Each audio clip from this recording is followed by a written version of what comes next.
Hi hello everyone, সবার কি অবস্থা, কেমন আছেন? আশা করি ভালো আছেন। তো আজকে আমি একটা মিনি ব্লগ নিয়ে আসছি।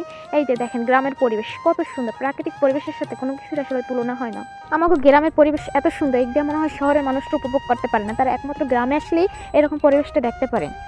তো সকাল সকাল ঘুম দিয়ে উঠে হাত মুখ ধুয়ে তারপর কিন্তু আমি পড়াশোনা করতে বসছি। তারপর পড়াশোনা করার পরে আমার মা নাস্তা নিয়ে আসছে, ডিম ভাজি আর কিন্তু গোলা রুটি। তো এইটা আমি কিন্তু খাইতে আসি সকালবেলার নাস্তা। তো এইটা খাওয়ার পরে কিন্তু আমি একটু জামু যে আমাকে মাঠে কী কী লাগাইছে, তো সেটা দেখতে যাবো। তো খাওয়ার শেষে যে আমি যাইতে আসি, তো যাই যে আমাকে বাগান, এই বাগান দিয়ে আমি যাইতেছি। ওই যে বস্তার মধ্যে দেখতেছেন কে যেন পাতা কুড়িয়ে তারপর রাখছে, এইটা দিয়ে আবার রান্না করা হইবে। তারপরে আমি হাঁটতে হাঁটতে চলে গেলাম। এই যে আমার বাবা এই যে গোলালু লাগাইছে, দেখেন এই যে গোলালু গাছ। তারপরে মাঝখানে কিন্তু ধনিয়া গাছও আছে। এই যে ধনিয়া গাছটা আমি এবার হাতে ছিঁড়ে নিছি। তো এরপরে এই যে নিজেগো মাঠে নিজেগো হাতে ভেজাল মুক্ত এই যে শাকসবজি, এগুলো আসলে নিজেরা লাগাইছি তা না, কিন্তু এগুলো খাইতে কিন্তু খুবই ভালো লাগে। আর এই যে এখানে দেখতে পেতেছেন এই যে মাটি করে রাখছে, এখানে কিন্তু আবার জানি কি লাগাবে আমি জানি না শিওর। তো আমি এই যে পাশ দিয়ে যাইতেছি, এই যে দেখতেছেন এগুলোরে কয় কিন্তু গোল্লা বানায়। হ্যাঁ, তো এগুলো দিয়ে কিন্তু মানুষরা রান্না করে। এই যে পাশে ছিল একটা বিড়াল বসা, তো এটা দেখেন একটা মাটি দিয়ে চুলা বানাইছে। গ্রামের পরিবেশই কিন্তু আলাদা। এরপরে এগো দেখে আমার ছোটোবেলাকার কথা মনে পড়ে গেছে। এই যে দেখতেছি যাইয়া পোলাপাইন্ডিতে কি সুন্দর, এই যে জিজ্ঞেস করছি কী করো, তোরা বলতেছে কি বনভোজন খাই। হ্যাঁ, তো এরা এই যে পাশে পেয়ে এই যে ছোট্ট একটা চুলা রান্না করতেছে, আর নাকি এইগুলো খাইবে। হ্যাঁ, তো ছোটোবেলায় কিন্তু এগুলো আমরাও করতাম, আসলে এখন বড় হয়ে গেছি তাই করা হয় না। তারপর আমি ওইখান দিয়ে করে দেখে চলে আসছি। তো আমি পরে ওইখান থেকে চলে আসছি, আইয়া দিয়ে এই যে মাঠে কি যেন তুলো শুকা দিছে, জামা কাপড় শুকা দিছে। তো এগুলো দেখার পরে আমি যাইতেছি যে আমাদের রাজধানী কি লাগাইছে সেগুলো দেখতে। আইসে দেখে যে মিষ্টি কুমড়া লাগাইছে, মিষ্টি আলু লাগাইছে।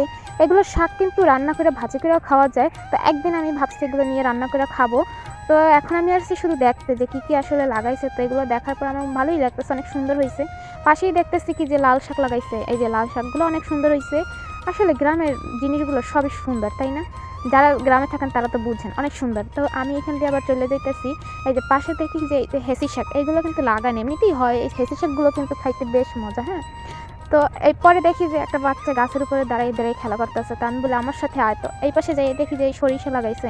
সরিষা খেতে তো এখন সবাই যে ছবি তোলে, তো আমাদের সরিষা ফুল নাই, সরিষা হয়ে গেছে।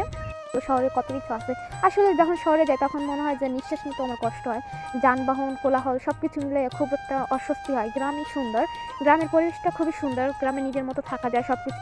তো এরপরে এই যে আমি আবার আসলাম আমাদের এই যে আরেকটা খেতে। তো এখানে লাগাইছি কি কলই শাক, মানে খেসারির ডাল আর কি।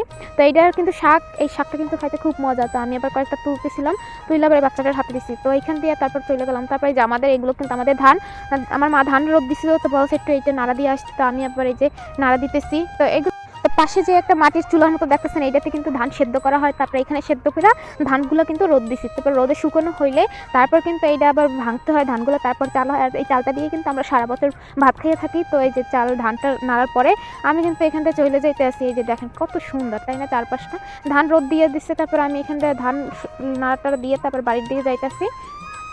এই পথ দিয়ে আসছি, সেই পথেই চলে যাইতেছি। এই ভিডিওটা এই পর্যন্ত।